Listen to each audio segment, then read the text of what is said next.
college football is shifting. It's inevitable. Somebody's got to change conferences again soon, right? Because the ACC's wanting to fall apart. ACC and Clemson, or FSU and Clemson, wanting out. What's going to happen to Miami, Pitt, North Carolina, Georgia Tech, all these teams in the ACC? What will happen if Florida State and Clemson do get out, go to the SEC or Big Ten? We're going to have some great guests for you tonight. We'll have a representative from Miami, Georgia Tech, and Pitt coming in with us. And also Shane's in the back room. How about that? We'll be right back.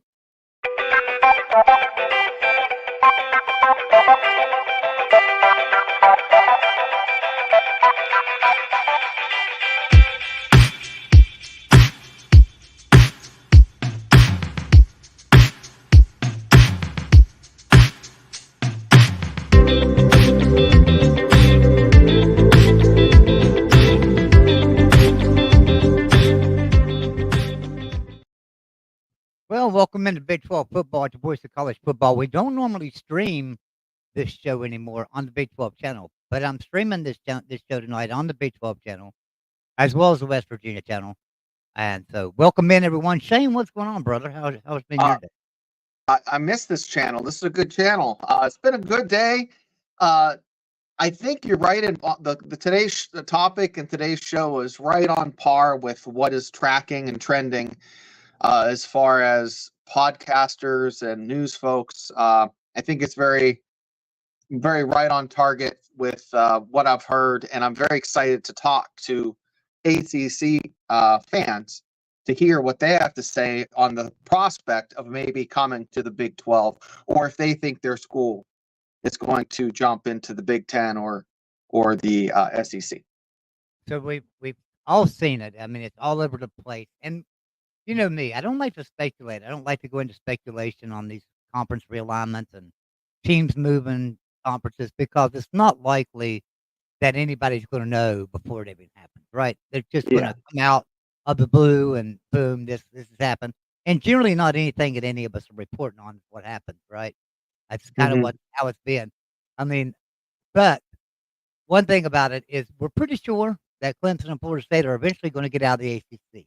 Either that or the ACC is going to pay them a lot of money. And what's the rest of the team's going to do when they get more money? So, but we got some great guests coming in tonight. Representing the ACC, we've got Talkus Pitt from Pitt. We have Georgia Tech fan C-Dog Morgan, who has a channel, C-Dog. And we have Slim Shady Canes from Miami, who does our post-game shows for us here on the Voice of College Football after Miami football. And is also a regular over on the Miami channel here at the Voice of College Football. But right now in the back room, I've got a good friend of mine, Talkus Pitt. What's going on, Pitt? Hey, everyone. How's everybody doing? Man, I'm fired up, ready to go. I'm going to talk about something, though, because I seen an article today, Talkus Pitt, that said, and who was it? I'm thinking maybe it was on 3 or 247. I read this article, and it said that it said that Pitt would most likely not get into the SEC or Big Ten, and it went on to say something about most likely maybe not even the Big 12, and I don't understand that, but you tell me, what do you think? I know Pitt hasn't been the brand that it used to be back in the 60s through the 80s. But I think due to their past history and the fact that even though they don't do good, they seem to do their best when they're playing teams that they have no business beating, like numerous upsets over the past few years, teams we shouldn't have beaten, Louisville, Clemson, among other squads. So I think that should be enough to get them somewhere. Now, the Big Ten is going to be the biggest problem for us. And it's not because I don't think the Big Ten wouldn't want us. I think wholeheartedly Penn State would fight tooth and nail to keep us out of the Big Ten, which is why we're even in the ACC to begin with. Right. As far as not going to the Big 12 Commission or the board of directors, whoever runs that conference, would be stupid to not put us in the Big 12. I mean, you're talking about half those teams are our natural rivals. Right. UCF, West Virginia, the biggest one, Cincinnati. Not really much of a rivalry, but we have history with Cincinnati because in the Big East, every time we played for a conference title, it was usually against them, against Cincinnati. So there's history with that. And plus, I guess since the ACC's demise is obviously, I don't want to say it's near, but it's near. There's a good chance that when Florida State, Clemson, Miami, or to be honest, I think as soon as one team leaves, ACC's done. Because then everybody else is going to find, ways to get out of the ACC and whatnot. But I just don't see Pitt not having a home. That just doesn't make sense. I just don't see that. Do you Whoever remember? said Do you that? remember back about I guess it's been close to 6, 8 months ago now.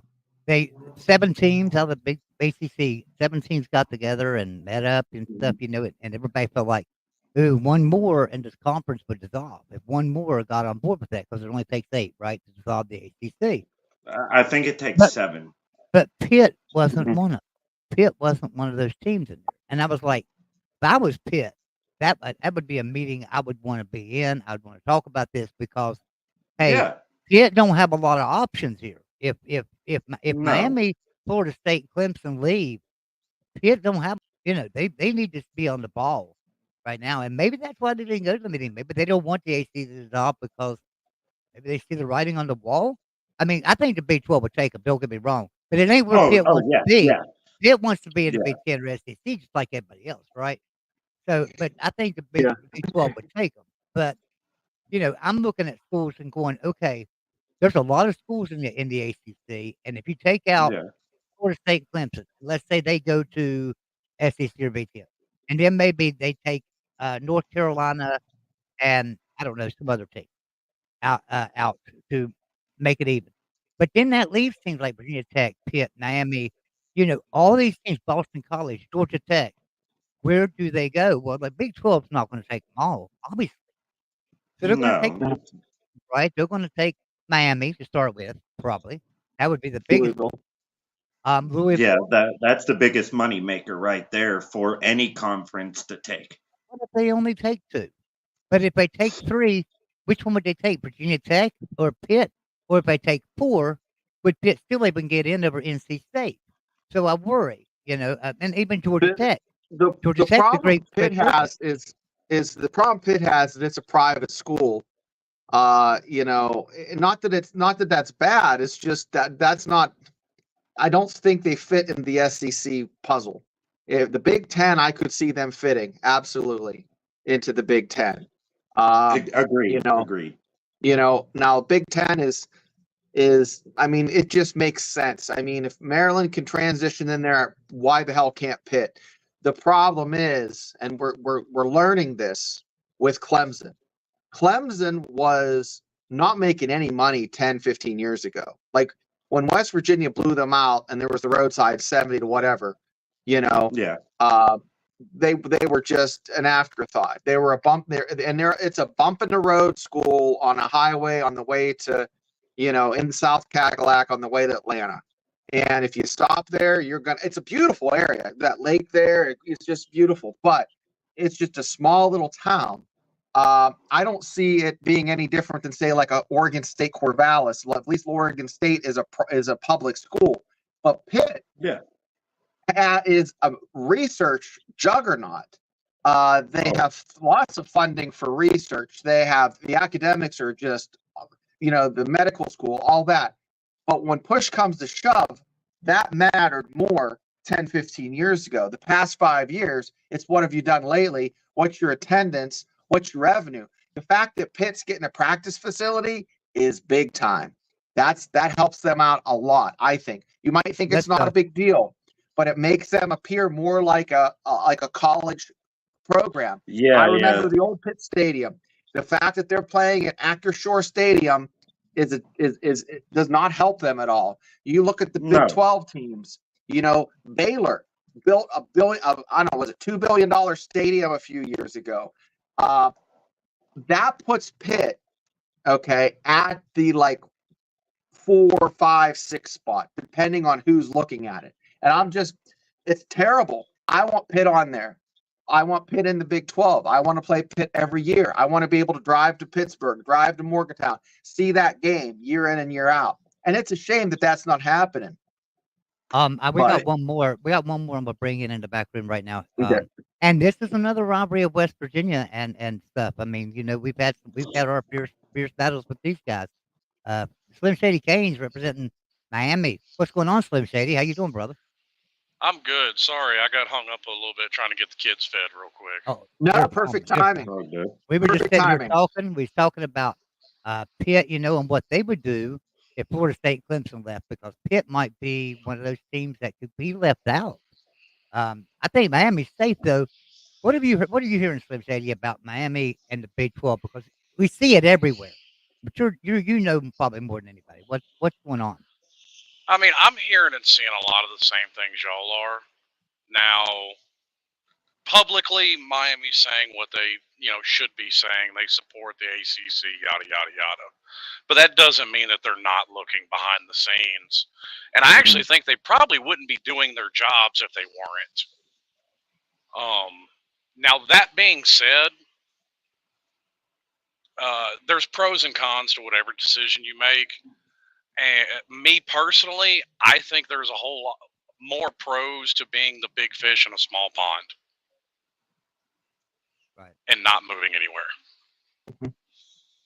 I've always liked the rivalry between West Virginia and Pitt, obviously, but the rivalry that West Virginia and Miami had, bringing that back kind of puts excitement in the air around West Virginia. I'll tell you right now.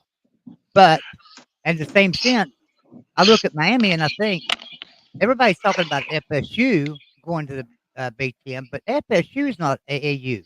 They do not have AAU, but Miami does. After this past year, you and Notre Dame both got it. Yeah, I noticed that I looked too. at writing on the wall when that happened. I thought, man, if Miami's getting AAU before Florida State, I think Miami might be the team the Big Ten's going to be taking. But then again, everybody's talking about Florida State. I don't know about that myself, but I think Florida State would fit in the SEC. So you guys might end up in the Big Ten after all, in my opinion. But I know everybody's talking about Big 12 right now, so that's why we decided to talk about Big 12. But personally, I really believe Miami's going to end up in the Big Ten with probably UNC, and I think Florida State and Clemson end up in the SEC. And then that would leave everybody else for Big 12 to pick and choose from. And I think they would take a Pitt for sure then, and Virginia Tech, probably an NC State, and a Georgia Tech. That would be my guess. Well, and it wouldn't surprise me if either one of those happened. It really wouldn't. But I think a lot of people are also working under the assumption that it's a foregone conclusion that the ACC's days are numbered, and I'm not sure that that's so. Especially just adding 3 other teams, it's as if, to me, it's not a coincidence that they add 3 teams and then almost immediately you get some noise from a couple about leaving as if they knew this was coming. Right. Now, it doesn't mean the ACC will keep the status that it is. That they may even lose, an automatic bid to the playoffs at some point. I don't know. But I'm not sure it's so much a foregone conclusion that their days are numbered as some people are trying to make it out to be. I just don't know if there's enough teams. If Florida State and Clemson leave, I don't know if there's enough teams there to make it a successful conference. I don't know that SMU and Cal brought anything to the table for you, honestly. Well, Cal, yes. Stanford does, believe it or not. And I think SMU brings a whole lot more money than what people think, because I realize not everybody remembers this, but I'm just barely old enough, and I know Joey's old enough to remember when SMU was a dominant program in college football. Yeah, till the Gold Trans Am. Yeah. So I mean, and you see this, and I bring this up constantly. there is a cyclical nature to college football. Those who come up go down. Those who are down come back up. Now, timelines vary, but it always happens. And LW is taking up for me. He says Joey is only 32. So. Yeah. Well, here's my problem with the ACC and the Big 12. Okay, I'm not just going to crap on the ACC. I'm going to crap on the Big 12. I think what's happened. This is my opinion. We have two big cruise ships, Big 10 and SEC, and the Big 12 just happens to be the biggest life raft right now. Those ships are pulling out farther and farther. The gap is getting bigger and bigger year in and year out by, what the SEC is getting paid versus the Big 12 and the ACC. When this contract's up for renegotiation, ESPN's going to lowball the ACC. The ACC's, lifeline is right now tied with ESPN's, how that's negotiated. If the negotiations go well, the ACC might survive, but gradually it's going to be the haves and the have-nots if it isn't already, and it's the Big 10 and the SEC and then everybody else. Right now, they're blessed, the ACC and the Big 12, to have those buy-ins, but I foresee, unless, Miami has a stellar year, which I hope that happens. They have a blowout banger year like 2001, 2000. And then there'll be a seismic shift. For the Big 12, I hope Utah or West Virginia or Kansas State has a fantastic run into the playoffs and makes a national championship. That's the best thing for the ACC and the Big 12, is one of those two programs in those two conferences showing up and showing out, in my opinion. But that's just my opinion. Well, Now, and I agree with. Oh, go ahead. Oh no, it's all right. I was just going to tell you, and you can start talking after that. But I was just going to show you, see if you guys have seen this. Talkers Pit and Slim Shady. Have you guys seen the proposed Super League division? So they have the Northeast, the Boston College, Maryland, Notre Dame, Penn State, Pittsburgh, Rutgers, Syracuse, Virginia Tech, and West Virginia. Where did they put Miami on this? I don't know where they put Miami in this. Oh, over here. No, that's Miami of Ohio. They're in the Southeast. Southeast, Yeah, they're in the Miami. Southeast, Yeah. Okay. So now this isn't going to happen. There's no way this Super League happens. In my opinion, I would love it to happen. SEC and Big 10 are not going to go for this. I know West Virginia's pushed forward. I know Gordon Gee is at West Virginia. I know a lot of the ACC, presidents are, and Big 12 presidents. I just don't see this happening. I see the SEC and Big 10 saying a big no to that. But I'm sorry, Slim Shady. Go ahead. I just wanted to pull that You're up. fine. I'm glad he brought up ESPN, because to me, all of this runs through Fox and ESPN, every bit of it. Mm-hmm. And this is where I have a problem. I actually think ESPN and the ACC are not going to let Clemson and Florida State out without a hell of a fight. Yeah, I agree. As much as Big Ten news you're hearing about them going over there, I'm hearing just as much about them going to the SEC. Now, with ESPN being involved, why would ESPN want to pay Clemson and Florida State more money in the SEC where they can keep them in the ACC and pay them less money? True. Very true. Although, and on top of that, ESPN, they're not wanting to let the ACC go because they fronted millions to start up the ACC network. And I guarantee they haven't seen a return on that investment yet. No, there's no way. Nope. There's no way they've seen a return on that investment. I look at it this way, though. ACC network. If they take Clemson and FSU and put them in the SEC, and I don't know that they would necessarily have to pay them more money right now. Obviously, they just rewrote the contract, and I don't know what they put in the contract for the SEC about adding teams and how much they would make. I know in the Big 12, if you add a power team, it's automatic $20 million more a year, and can be adjusted. If you add somebody that's not a power team, it's nothing. You get absolutely no extra. So if we was to add Memphis, everybody's hollering Big 12 should add Memphis. If Big 12 added Memphis, there would be no money from Memphis because they're a group of 5. But if they was to add Miami or Pitt or somebody, there's an automatic 20 million plus. Yep. Then they go in and negotiate for extra money. So Right. that's the thing about that. I don't know what the SEC guaranteed funds are for bringing in a power team. Sure, it's a lot more than 20 million like it is in the Big 12. I don't know. I mean, like I said, I think all that runs through the networks, and I would imagine the networks, regardless of conference, are probably keeping that kind of number around the same. So now, does Miami or Pitt? Is either one of you guys got to travel out to California this year? Or Miami does. Anybody? Miami goes to Cal. Goes to Cal. No, Cal comes here. You get Cal at home. Yeah, we get Cal at home. We don't play Stanford this year, but we have to travel down to Dallas. Well, you know, everybody always talked about when West Virginia joined the Big 12. They said, "Boy, they're just completely, out of their position there because they should be in the ACC or Big 10, not over in the Big 12." And for a long time, we were the team that had to travel the furthest in the country, right, for 10, 12 years now. But now that Cal's come in, it looks like Stanford's going to be traveling more than anybody. Think about it. I mean, when they go on a road game, I mean, they got to go from across the country. That's going to be tough for Cal. Well, I mean, look at Miami having to go to Cal. That's literally as far east to west as you can go.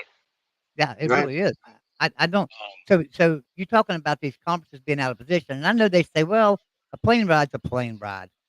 I don't think so. It hurt West Virginia, and I think Shane will attest to that. It hurt West Virginia to go into Big 12. I travel to Oregon a lot. I travel to Oregon a lot, and I go to Corvallis, and I go to Eugene, and I have to go into Portland, and there's usually more, half the time I have to take either on the trip out or trip back a connecting flight, and I am 6 foot 220. I am not 6'3", 250 or 6'5", 300 pounds. Those poor young men have to endure, being on that plane, traveling how many times. I honestly can say, my opinion, West Virginia probably loses one game due to fatigue or travel a year.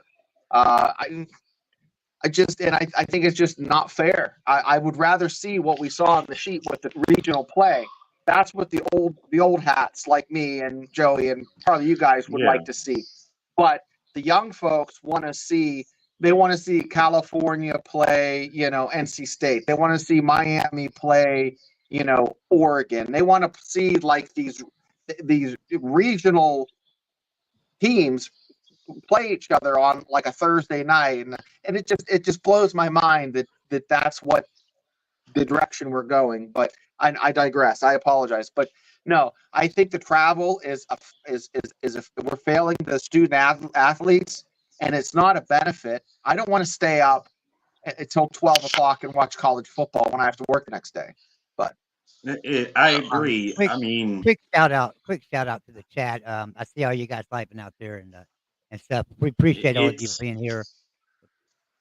Go ahead, Tom. It's honestly, I can understand the ACC grabbing what's left out there as far as group of 5 teams. I mean, not group of 5, Power 5 teams. I understand that because they're not just going to, like you guys said, they're not just going to sit on their butt and wait for Clemson and Miami for this to blow over, or for Clemson, Miami, whoever else to bow down, because we all know Clemson, Miami, or whoever else wants to leave the conference, they're going to fight tooth and nail to do it. But adding Cal brings financial benefit, but I believe the risks are more than the pros, especially as far as travel goes. Because even when we joined the ACC back then, by the way, I'm old enough to remember the good old days of college football. Okay, Be 35 in a couple of months. So I remember the Miamis of the 2000s. I remember, unfortunately, I remember West Virginia kicking her butt most of my life. So I just don't. For one, I don't. I think Pitt is waiting to see what happens with everyone else to dictate what they're going to do. I think they have a plan. I don't think they're just sitting on their butt waiting for everything to happen, even though they are. I just think they're waiting to see what happens before they make their move. I think they have that already in place because I think Pitt is that Power 5 team left that has more options than most people do. So, Well, I agree because your academics are so high at Pitt. oh yeah, Academics are so our good. academics are great. I mean, and that's the one thing I am proud of being a Pitt fan because, and fire trucks are going to go past my house pretty soon, so I do apologize, everybody. Oh, okay. Hold on one second. Can't believe life goes on outside of in Pittsburgh.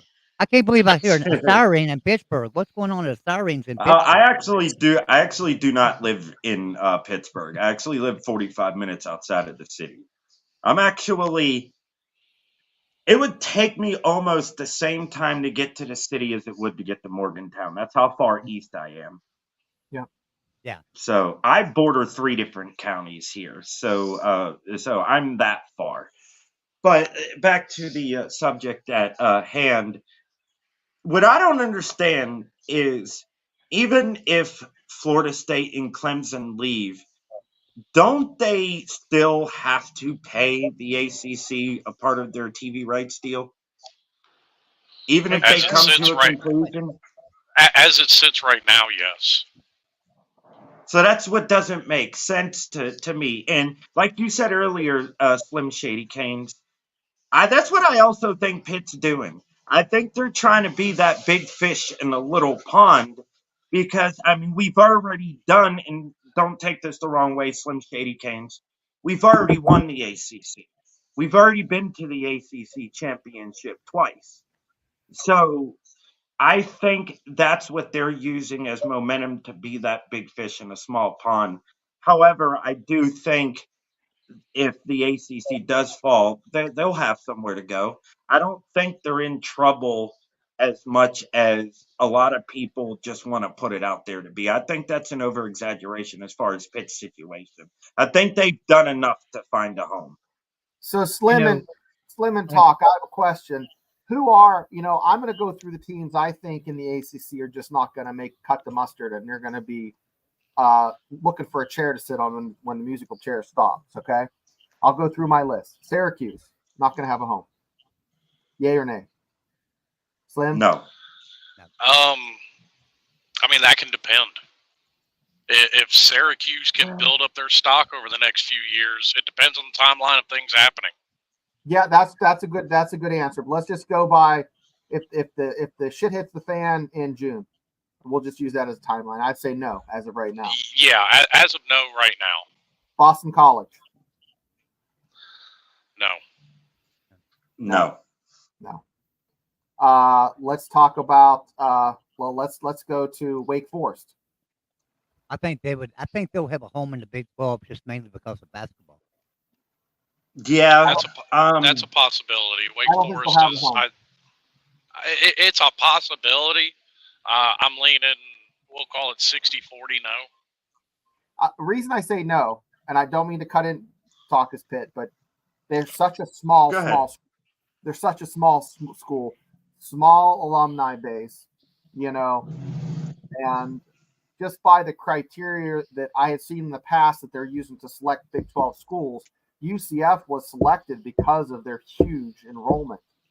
So with that, I'm going to give them a no. But go ahead, Talk. I would say the same, although I could see it going both, but I more see it being a no because I just don't. What have they done? The last time they were good, who'd they get beat by in the ACC championship? And badly, by the way. Yeah, by Pitt. Us. So, I mean, they would have to do what Syracuse would have to do. They'd have to build their brand. Forget how small the school is, forget how small the alumni base or even the fan base is, actually. They have to do what Syracuse is doing, and that's grabbing quality players from the transfer portal. I mean, because they got, what's his name? But that's McCord? exactly what Dave Clawson's been doing for the past 5 years. But they haven't really done much with it, though. That's the thing. They've had one good year in 5 years. We've had more good years in 5 years Well, than they no, have. they've had a couple. I mean, Dave Clawson's definitely made a name for himself over the past 5 years. That's why he was contacted for several high-profile jobs the last few off seasons. Yeah, true. Duke has been good too. I just don't think they've done enough. I'm not. I think I could cut them some slack and say he has made a name for himself, but has he made the name he should have for himself? But I mean, because I don't think they've won. had a little burp They in the haven't internet. won the ACC since the beginning, right? Since the beginning of the ACC, Wake Forest hasn't won it since. From 57, they're one. Yeah. Yeah. Yeah, they were one of the OG conference founders, and they haven't won it since the start. So Slim, they need to win it again. what do you think about Duke? Yeah. Yeah, Duke's a big enough brand. Just because of basketball. Just because of basketball. Joey? Yeah, I think Duke's fine. I think Duke will make it. gonna have Duke a will hope. be a good brand.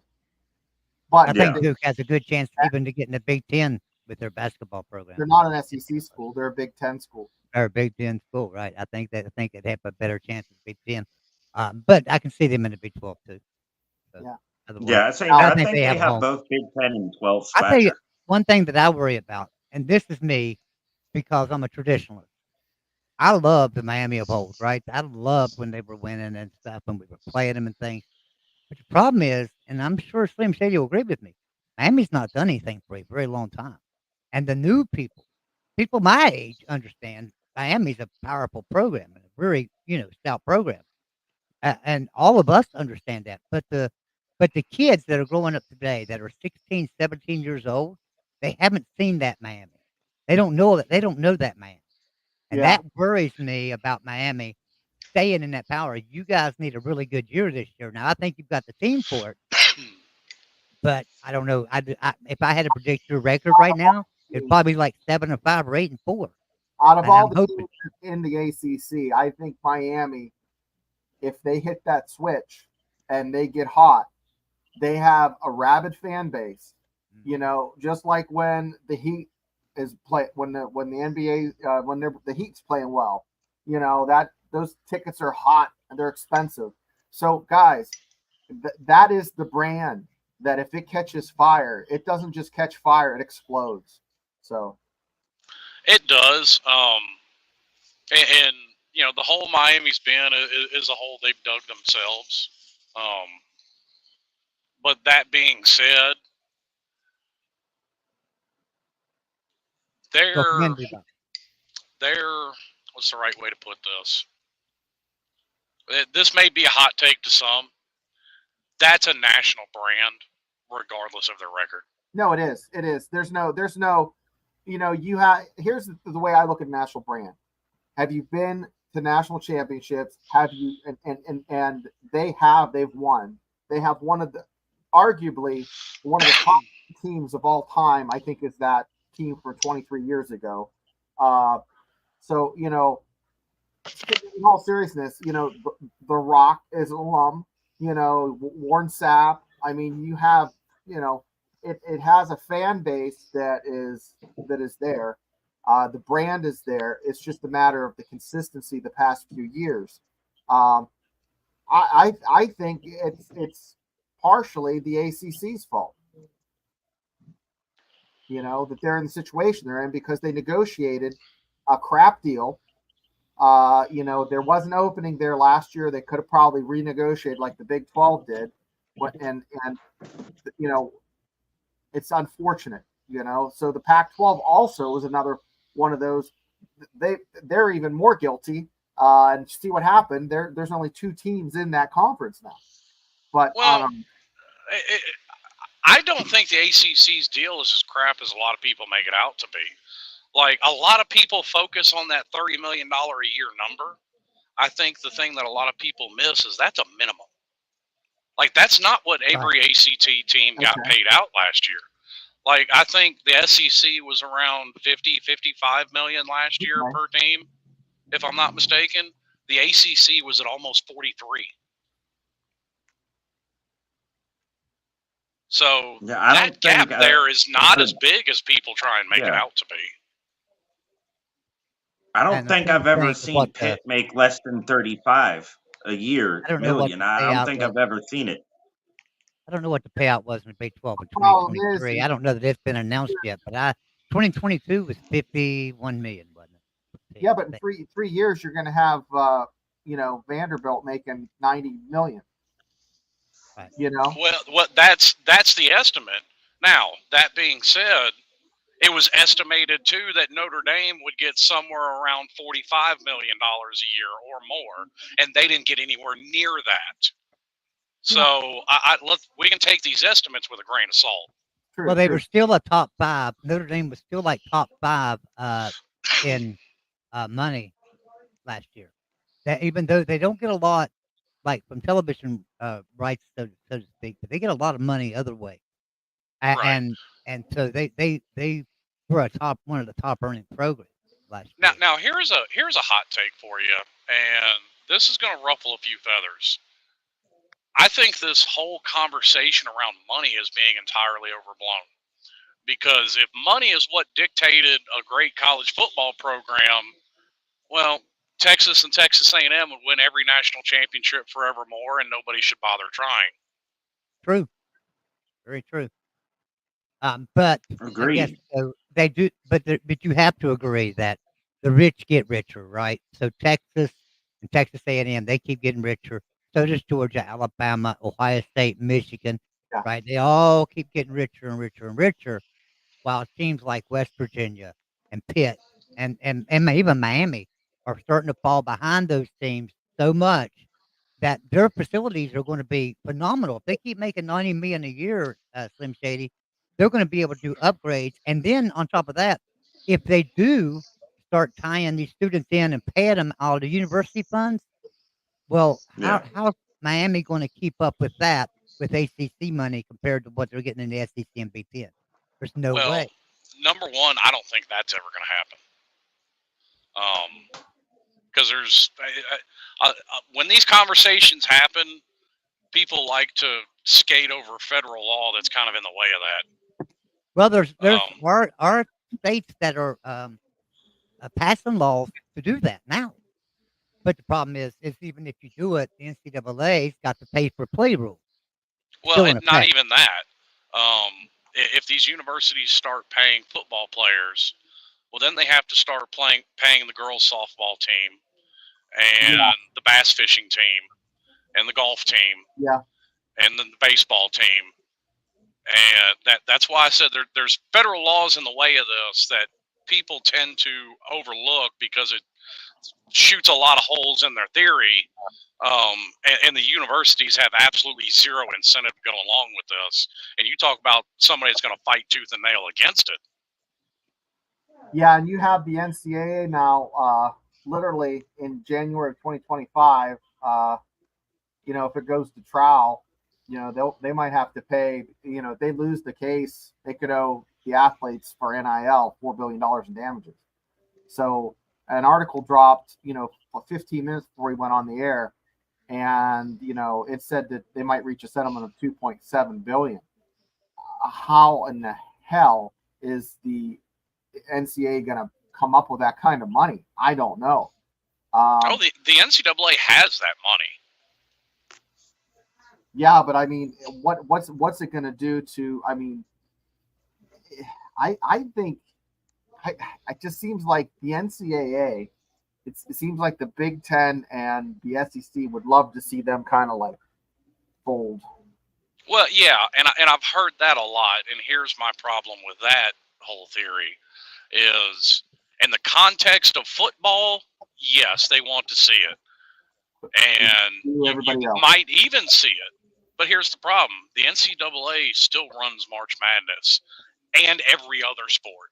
Yeah. So at the end of the day, these conference commissioners, these athletic directors have still got to play nice with the NCAA. Yeah, yeah. Like, it's never going to cease to exist like some people try and make it out to be. Yeah. I tell you what, we're at a just, it seems like a strange, just 5 years ago. Could you imagine, gentlemen, having this conversation about college sports?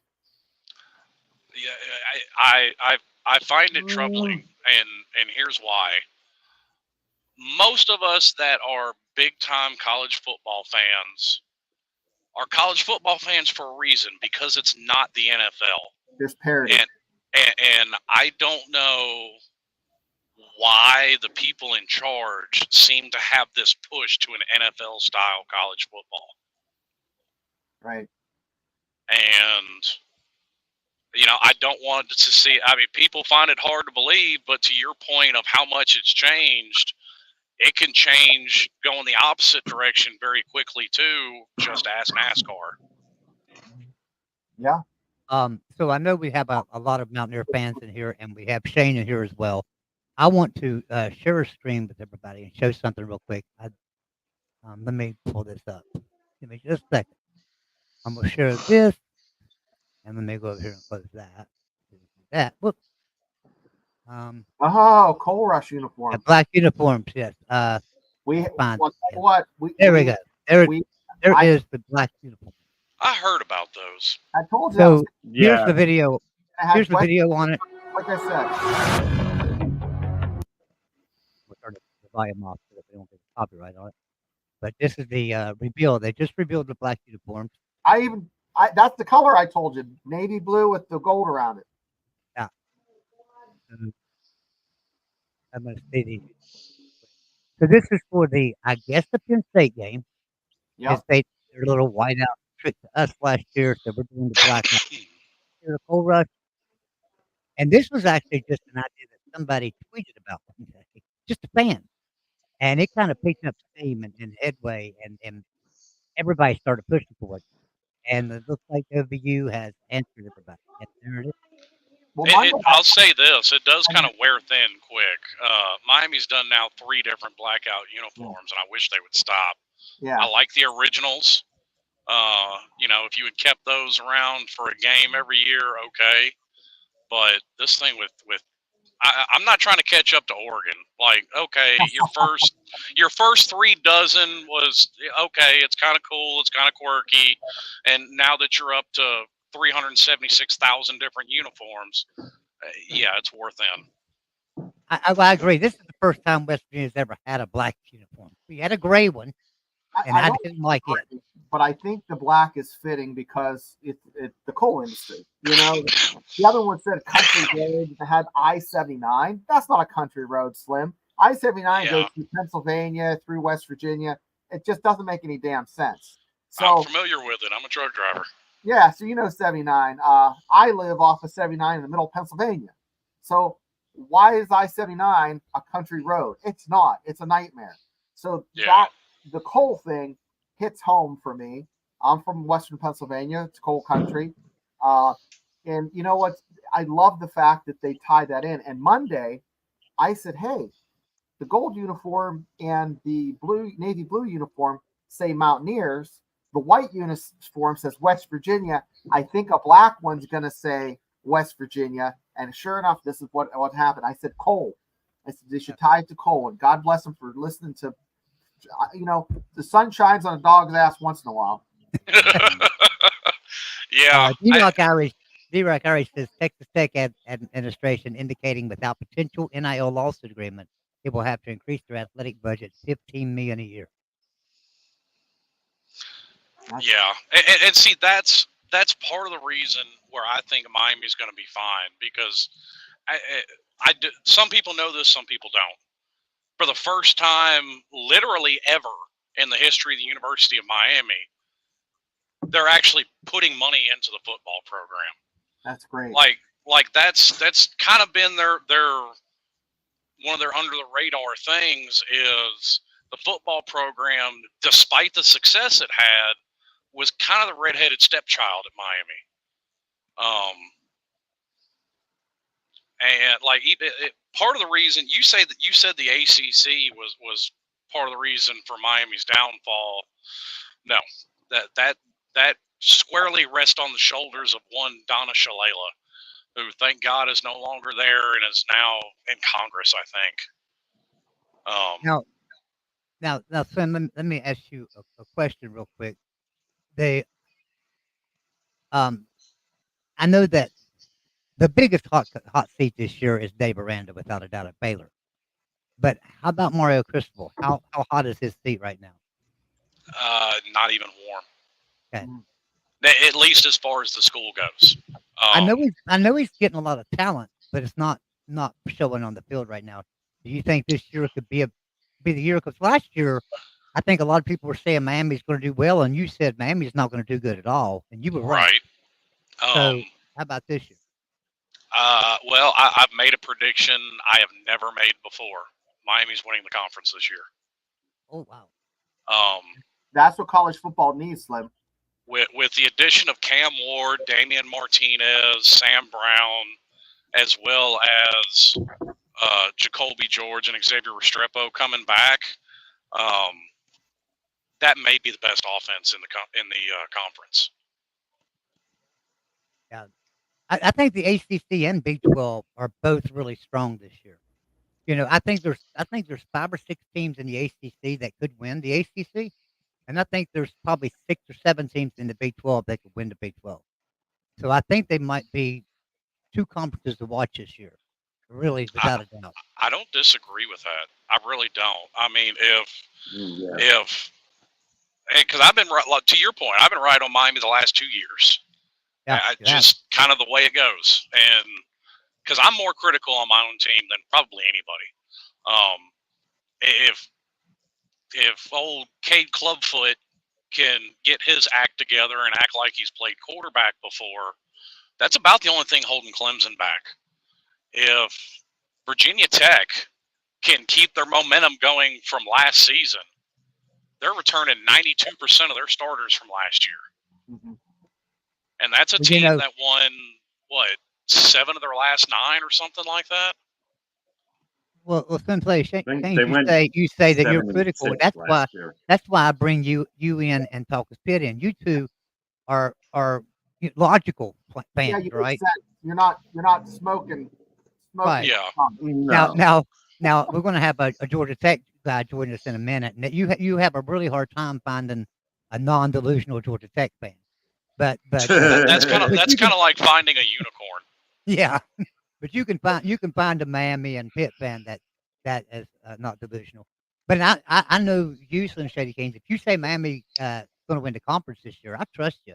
I really do, because, like I say, the last 2 years you've been dead on about Miami, and last year you were dead on, and everybody else was wrong. I think even Uncle Lou had you guys going 9-3, didn't he? And nothing something like that, yeah. Down the train of conference dismemberment than laying a Miami on the tracks at 10-0 with a couple weeks left in the season. That will slow the train down to a crawl, guys. That's great. Absolutely. I mean, to that point, and I called this in 2017 when it was happening. I said Miami was a half a football team because they were number 1 in the country in forcing turnovers, and they were dead last in points off of it. I said that's a half a team being carried by a defense on a hot streak with turnovers, and look what happened to them. They shot up to number 2 in the country at 9-0, 10-0. Yeah, it doesn't take long for and this you can take this as a backhanded compliment, Slim. You ready? Sure. The freaking the journalists love to blow sunshine up the skirts of the pollsters when the Miami Hurricanes are playing good. Just want to say that. Well, I'm not going to disagree with you at all. I'm not going to mention his name, but I mean, everybody knows a certain ex-president media love to talk about him, and because they dislike him. And a lot of media members, a lot of college football talking heads, a lot of college football talking fans dislike Miami when they're good. But at least they're talking about them. Exactly. You know. You know what I'm going to see? I'm going to see Miami. I'm going to see Miami go 13-0, and then I want to see them finish like being picked first or second in the country after Florida State got snubbed last year, didn't make it in the top 4.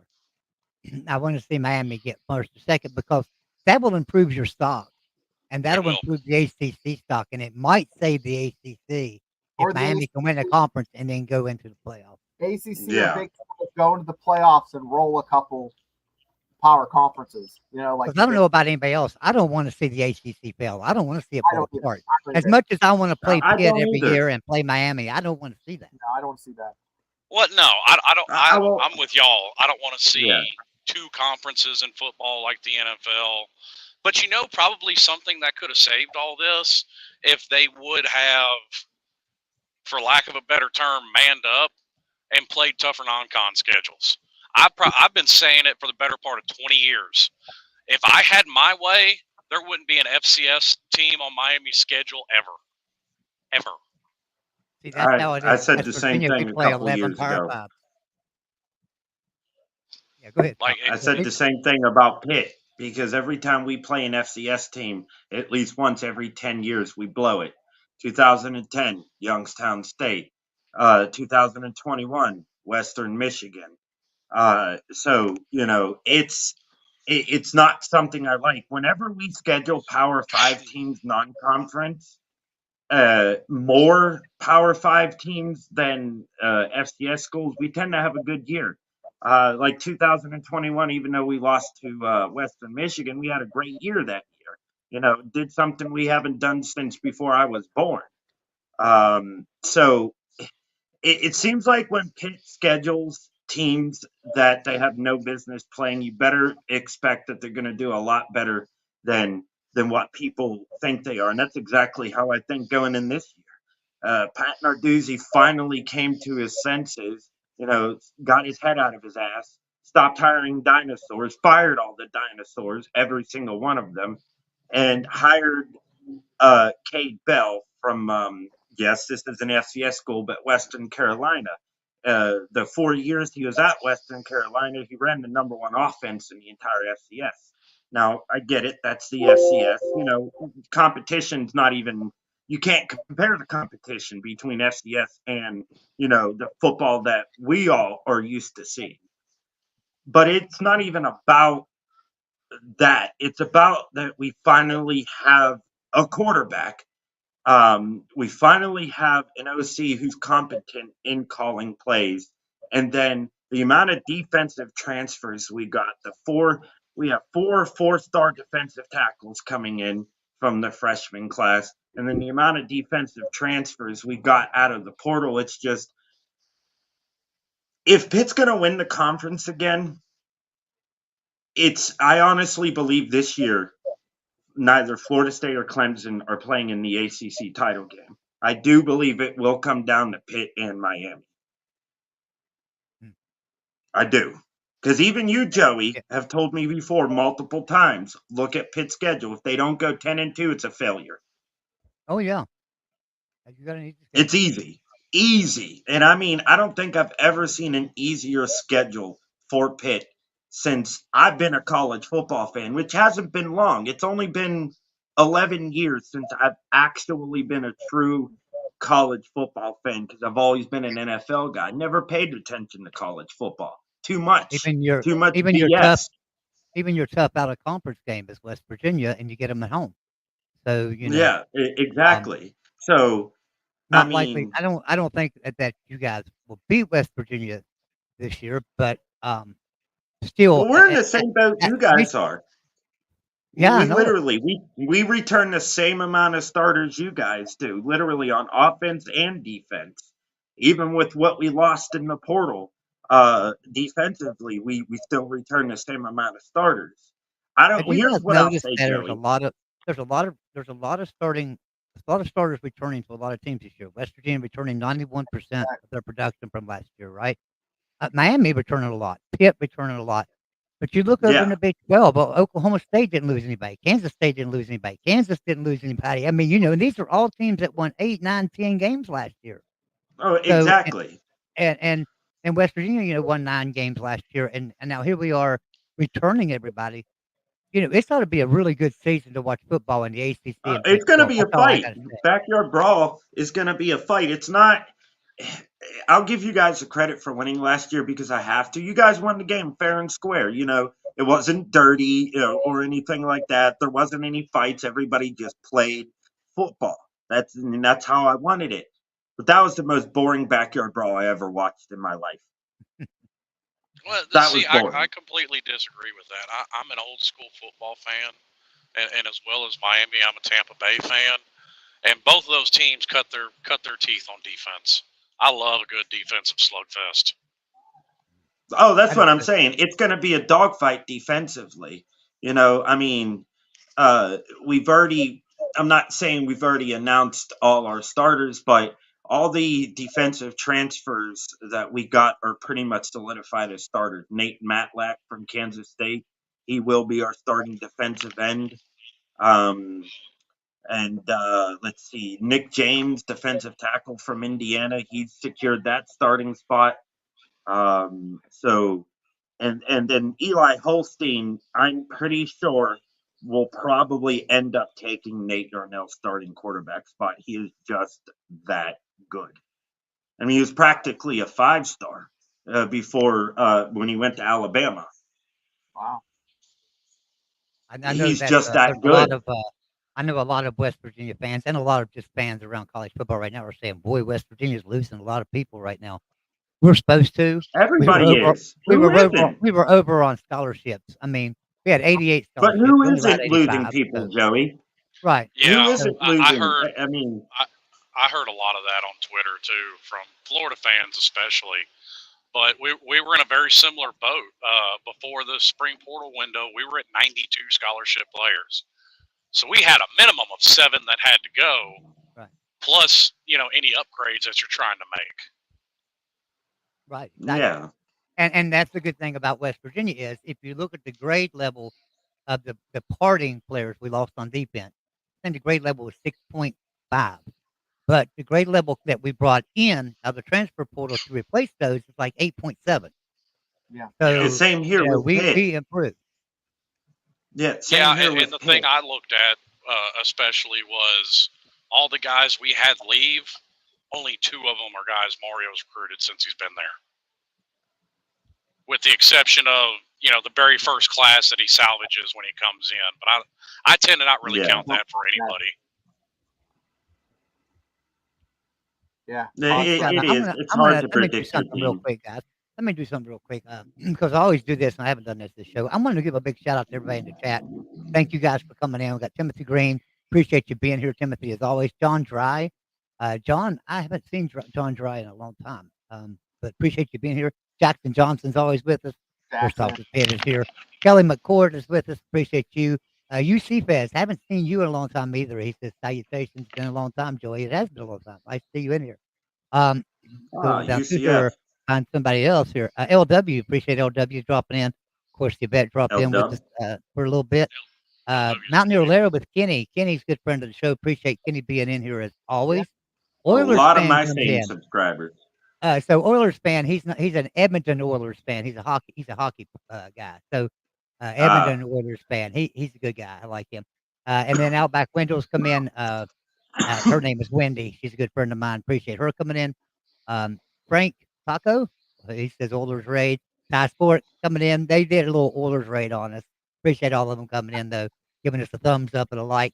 D-Rock Irish is in here. Appreciate you as always. D-Rock Irish being in here. Going out through Julian Smith, appreciate you being here. He says Big 12 will go after these ACC schools, Miami, Louisville, and Pitt. Do not disagree one bit with those. I also think that NC State get in. Jeff Morgan, he says it's bigger every year. I appreciate you, Jeff Morgan, being here. Good enough to see if there's anybody else that I've missed. If I missed you, I really apologize because there's a lot of you coming in and out, and you're here and you're somewhere else and you're here. And plus, some of you are on this channel, on the West Virginia channel. Some of you are on the Big 12 channel. Some of you are listening elsewhere. Appreciate wherever you're listening at and watching. We appreciate you being here. All right, back to the show. Sorry about that, guys. Just I wanted had to a give a quick quick you're setup. fine. voice, Joey. And here's if you were the Big 12, okay, I want you to, other than Clemson and Florida State, other than your own program, what's the most valuable program? Slim first. I'll let you go first. If you're the Big 12 trying to go after somebody,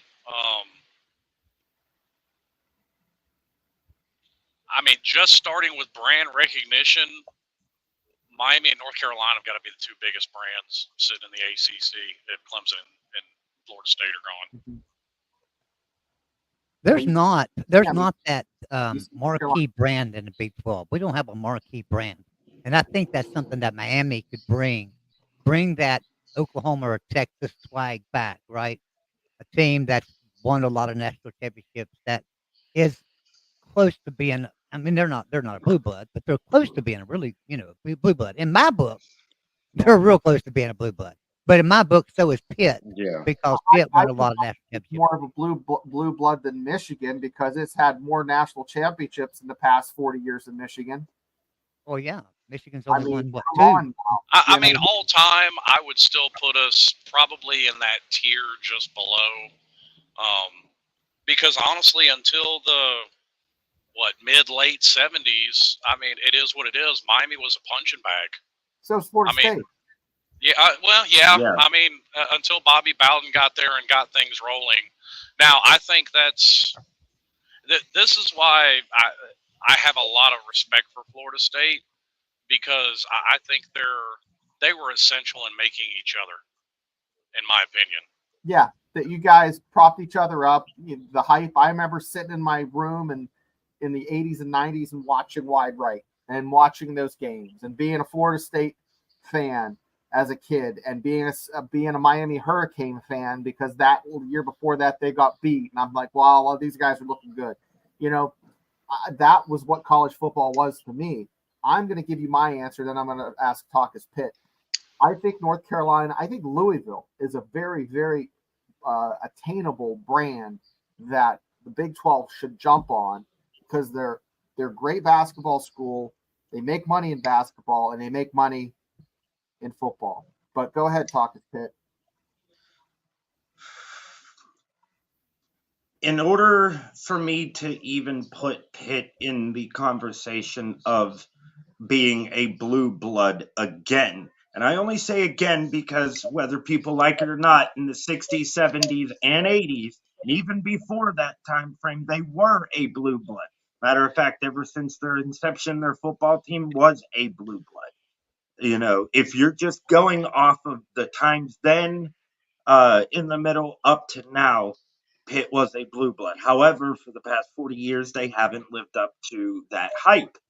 They've sort of gotten close a couple of times every now and again. But in order for me to put Pitt back in that conversation, they have to do something they've never done, or they haven't done even since before my mom was born. That's win a New Year's Six Bowl. They have to do it. They have to win a New Year's Six Bowl, and then once they do that, they have to bring in a national title. Then and only then will I allow Pitt to be considered a blue blood because I don't think they've earned it. I just don't. However, if you're talking about just brand, period, I still think they've done enough to be considered a top brand, not a blue blood brand, a top Blue blood. brand. I'm just someone the Big 12 needs to put on the top. Yeah, and that's what I'm saying. Pitt, honestly should be top 3. Can't pick your own program, just like you can't pick. Well, I mean, honestly, you guys already took my 2 answers in the beginning anyway. And So I don't like North Carolina and Louisville. I think North Carolina, Louisville are the 2 biggest brands outside of, the obvious answers, Miami and Clemson, that the Big 12 should look at. But I still think you really should put Pitt up there in consideration. I still think they're at least top 5. Normally, I would have kept them out of the conversation. So Frank Paco says I Frank still lives do. in Oregon and is a Duck fan, but loves your show. Thanks, Joey. Frank, Hey, thank you for being here. Seeing you in here last week, I really appreciate it. thanks, Love Frank. having Oregon fans in here, man, all the way across the country. Jim Moore says Miami definitely has college football brand. That was a good take. Todd Gwynn says would love to see Florida State, Miami, and Clemson would really give the Big 12 clout. Now that's Yeah. that's probably never going to happen. But you're right. That would. I mean, The could you imagine Florida State, Miami, Clemson, West Virginia, Oklahoma State, TCU in the same conference? I mean that would elevate us to a good Power Do you 3, think right? they'll just stop at those 3 schools, though? I mean, I No. think I think they would add a fourth, at least a fourth, in which I think it would be. I think it, would be us. I think mean, it would be Louisville. I think if that happened, if Florida well, State, I Miami, and mean, Clemson came, it'd probably be Louisville. yeah, but I Yeah. think in order to protect the backyard brawl, because just think, if the ACC falls, there's a good chance we may never play each other again. Right. Yeah. That's what I'm worried That's about. Paxson. If the backyard brawl goes away, Joey and Shane, what's the point? Because that's how Pitt fans felt. Once the backyard brawl went away, what was the point? I know, and I think it hurt both schools not having that rivalry because since we've renewed Yeah, that rivalry, we you've won don't the have an ACC. ACC rival. Right, but since we renewed that rivalry and started playing again, you guys have won the ACC and Yeah, also playing better now than you was in the past. And West Virginia, let's face it, is playing better now than they have been.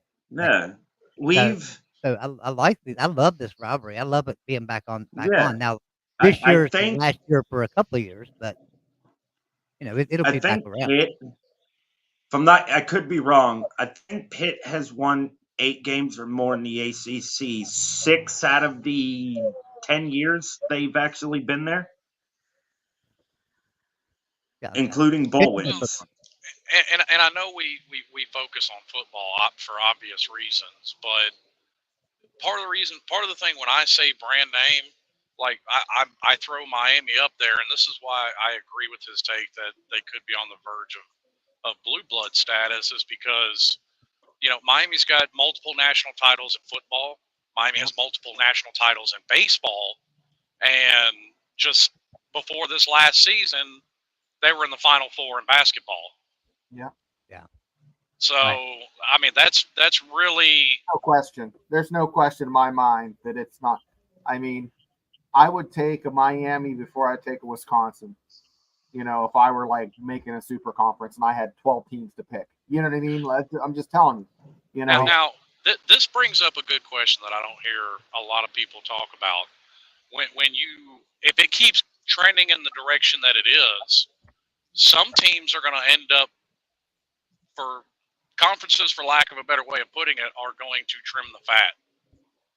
And that's where I see the possibility of the Georgia Techs and the Vandies of the world getting relegated to Group of 5. What do y'all think of that? That would be good for West Virginia.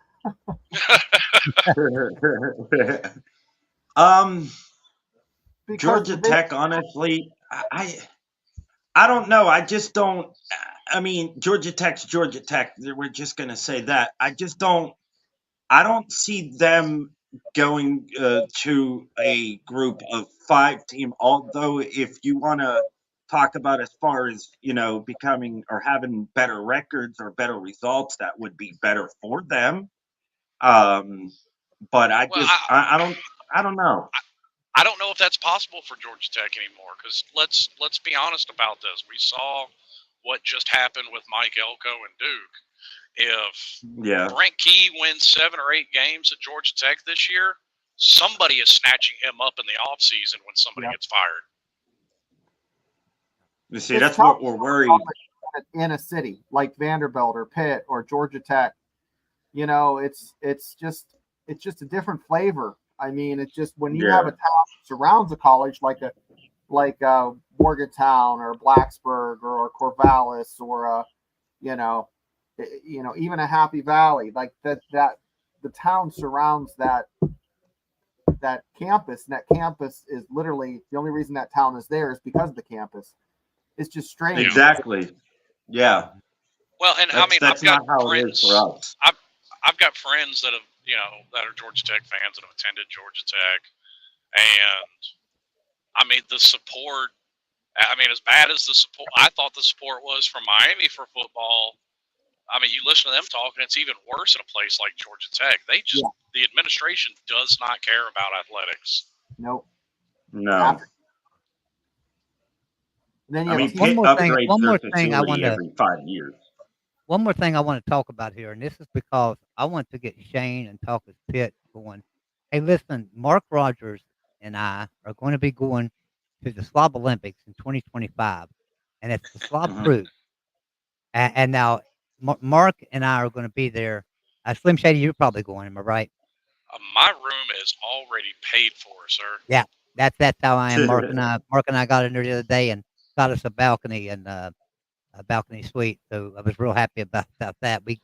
But we want everybody to go, and so the Slob Olympic Cruise 2025 is March 7th through the 10th from Port Canaveral, Florida. If you go to carnival.com, screenshot this right here. All you got to do is follow these steps, and you can book a room right now for like $25. You can reserve your room for $25 a person. Yeah. Per person, and it's based on double occupancy. So when you call, have your roommate. If you're not married, or if your wife can't go, or your husband can't go, have a roommate to go with you. But you got to book for 2 people. $20 per person. Reserve it, and you got till December 15th to pay it off. And guess what? It's only like $400. Like $400 is all it is. Well, so the problem, Joey, is the Slob Olympics falls right on my daughter's birthday, so I can't make it. I will most likely never be able to make a Slob Olympics. Well, see, it falls right on my birthday too, so it's perfect. Yeah, well, my daughter's the only thing that is great in my life right now. So I mean, and she doesn't live in Pennsylvania either. She lives in Virginia. So because of that, if it was in PA, I'd say let's do it. But because I have to already travel out of state to begin with, then I just financially don't have that kind of money to make 2 trips like that. And I hate flying. And listen, for those that worry about it, I bring my wife and my kids to this event basically every year. Yeah. Now my wife's coming this year. The kids are not. Well, we haven't had a weekend away from the kids in about 7 years, so it seems like a hell of a time to go ahead and do that. What is the Slob Olympics, gentlemen? For people that don't know.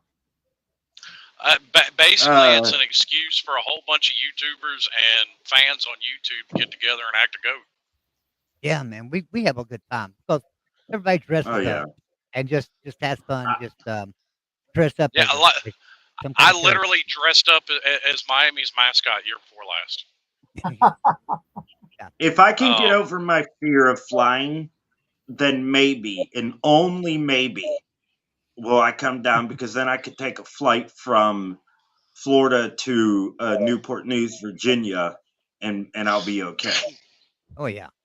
Hey, listen, I gotta get off the no-fly list just to fly down there. Yeah, I know it. I know it. I've never flown. I've never flown before. It's not that I can't fly. I'm not a heights person, which is why I don't get on roller coasters. It's like jumping out of a helicopter compared to jumping out of an airplane. Even though it's not logical. One's easier than the other. So you'll be fine. Talkers Pit. Like I've jumped out, like my fat butt jumped out of a helicopter before. There's another good thing too that's going on. I'm gonna let everybody know about this one and screenshot this one. I bring it up. This one is called Hog Fest 2024. Now this one's coming up July 18th to the 21st this year, Robbinsville, North Carolina. Hoghead. I think most of you know who Hoghead is. He comes into boys college football sometimes, but Hoghead. He owns this property there, and he's got cabins on it, and they're beautiful. I mean, absolutely gorgeous. You've got to come to this, and so there's an email address on here, right there. There's an email address right in the middle of this. So be sure you screenshot that, email them, and let them know you'd like to come. and get you a room reserve. It's not that much. I promise you guys, it's not that much. This is a cheap trip. This is gonna be a fun trip. There's You know, go down there and To pitch you a tent if you want to. Bring a I tent with have you. And just pitch something it. planned for that time already. Hey, to Pop, answer his question in a little more depth, though, I mean, I say we get together and act the fool for the Slob Olympics. I mean, yes, it's an excuse for us to get together and hang out and have a good time and all that. But we actually do, and the events change from year to year.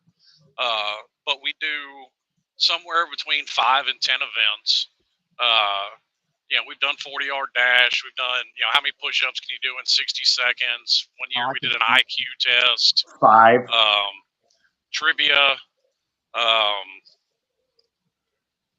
and we haven't settled it out entirely for this year. We're thinking about, because there's several activities to do on the boat, incorporating that stuff. But like I said, somewhere between 5 or 10 events, and whoever has the most points at the end wins. And we have, much like the Stanley Cup, a traveling trophy.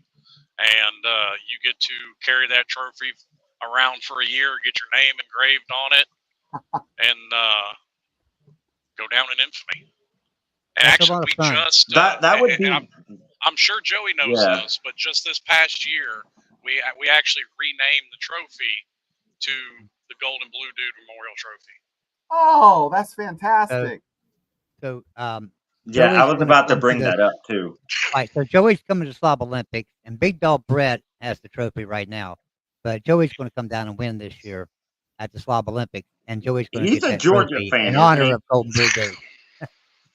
We're going to bring that He's trophy a back to Georgia West fan, Virginia for right? Golden Blue Dude. For Pocket's Yeah, Pit, he's actually won it twice. Yeah. Yeah, he won his first year, Golden Blue Dude second, and he won it third. I have a local thing you can do in June. Yeah. If you have your daughter, you can bring her up. How far are you from Indiana, PA?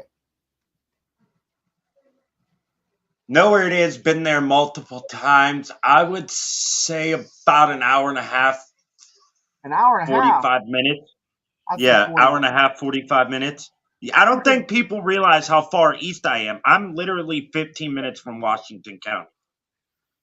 Oh, you're not that. I'm in Butler. You can get to Indiana County in about an hour. But there is APWF wrestling. They have some big time talent coming in June 23rd. It's going to be a Sunday, and $15 gets you in the door and get you a seat, and you get to see 9 matches. So I mean, I am a big wrestling fan. I do have the Undertaker tattooed on my arm. There you go. You'll get to see some. Out of all the dumb tattoos, that's the dumb one. Champ. You get to see an NXT champ wrestle. You get to see some guys. I go to wrestling. I go to wrestling events literally right around the corner. There's a company called PWX, and I live in the same town. They're not funded, but they're based out of. Oh yeah, So yeah. I go to their events a lot. Yeah, I almost became a wrestler. I wrestled in high school, and I almost became a wrestler, and then I had a kid. Now, So- I'm going to make a statement here. Now, Kenny's a good friend of mine, but I got to answer this quick statement right here. He says, "Sorry, if God intended me to fly, He would have given me wings." Well, if God would have intended me to watch YouTube, He would have given me the internet when I was born, and it wasn't. So I would have been born now, with internet. I would love to go to the Slob Olympics and meet everybody and whatnot, and especially take the trophy from Big Dog Brett. And it would be funny for the next name on the Golden Blue Dude Memorial Trophy to be mine. I think Golden Blue Dude, I think he'd love it, because me and him were close, like very close, like how me and close Joey are. Like phone number close. He knows the name of my kids close. So I think he would love it. I think he would smile while yelling, "Eat shit, pit." Yeah. And if he didn't, I'd be offended. I went in to talk with Pip was live today, and I went in his room and started cussing him out in French. I was in there typing in French, "Eat shit, Pit." He didn't know what the hell I was saying. Oh, I knew what you were saying.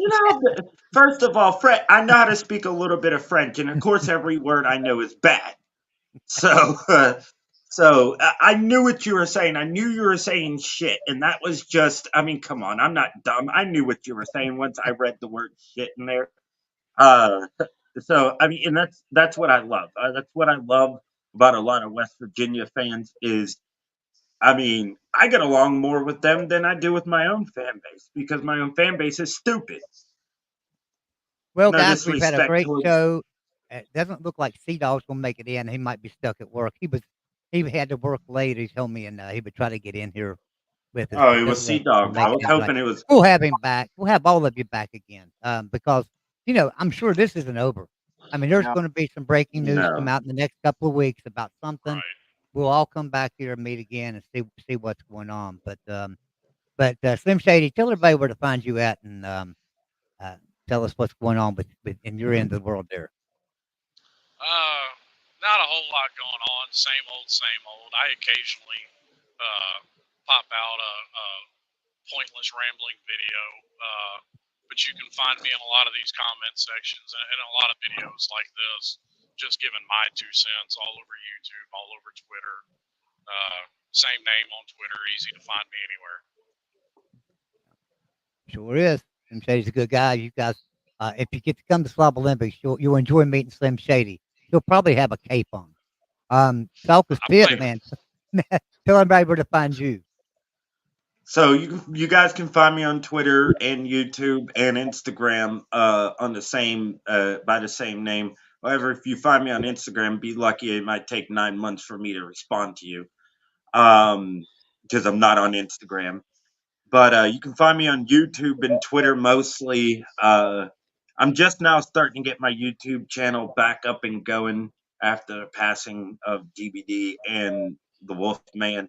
So you can find me on there tomorrow. I will be live to discuss around 2:30 Eastern Standard Time to discuss a little bit of this and also some transfer portal news because Pitt just the other day received a Kentucky football transfer for this year. So I'm going to be talking a little bit about that and,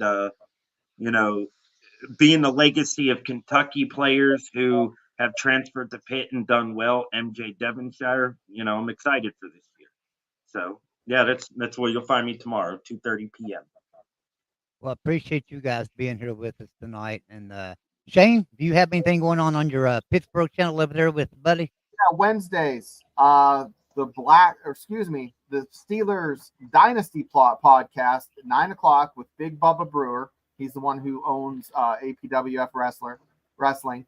And we talk about, and we'll have you on, Slim, when I don't think Tampa's on the schedule this year, but when they do I come don't think so. we'll have you on. So usually we just talk a little bit about football and just a lot about stupid other stuff. But and then Joey. I'm the Wendy to his Peter Pan. So Shane's always here with us. We do shows Monday, Thursday, and Friday, and then on Tuesday we upload videos. We did a show last Saturday. Falcus Pitt, what's wrong? No, Shane just used an analogy. Was just weird. Yeah, he started imagining him in that yellow dress. I wanted to make you smoke. Yeah, see, that's the problem. Every time somebody says something weird or disgusting, I imagine it happening, and that's what's wrong with me. It's not anything like that. It's like he is the imaginary. Oh, dude, my mind was already there the second you said it. And I'm just here, he just. No, I'm over there. He's imagining you in that yellow dress and Joey in green spandex. Dude, that is exactly what I was thinking. You don't want to see that. You don't want to see that ugly shit, man. You don't want to see that shit. Paxton says, Slim, you look like you can play linebacker.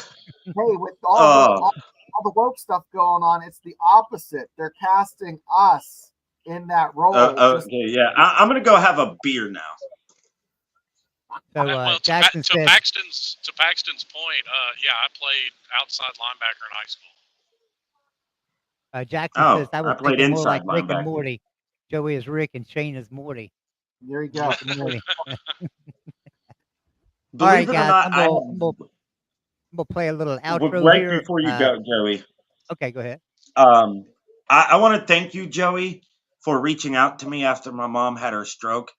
That meant a lot to me, and to whoever is going around you or Twitter posing as another person and saying stuff about my mother, knock it off. Yeah, so somebody's acting like they're Wyatt Milam, who is West Virginia's Yeah, big somebody offensive acted like he was Wyatt lineman. Mullum reaching out to me about my mother. Yeah, And so I did selfish. research and find out that it wasn't him. It was fake. And Yeah, that's so not Pitt cool. called me up. Pitt called me up, and I said, "Well, Wyatt Mullins is a good guy, so maybe it is him reaching out to you." And then he called me today and says it wasn't him. So Nope, yeah, it stop that, wasn't man. him. That's not even That's funny. not cool. This man's mother had a stroke, Especially, and you know, that's my mother. She's all I got left yeah, that's out of right. my. No, I wasn't happy about that. Yeah, Paxton No, says that's that's sick. sick. Yeah, Paxton's right. Hey guys, I It want to is. thank you guys for coming on. Joey, what do we have going on tomorrow night? We're gonna do the Friday night show, Mountaineers Live right here.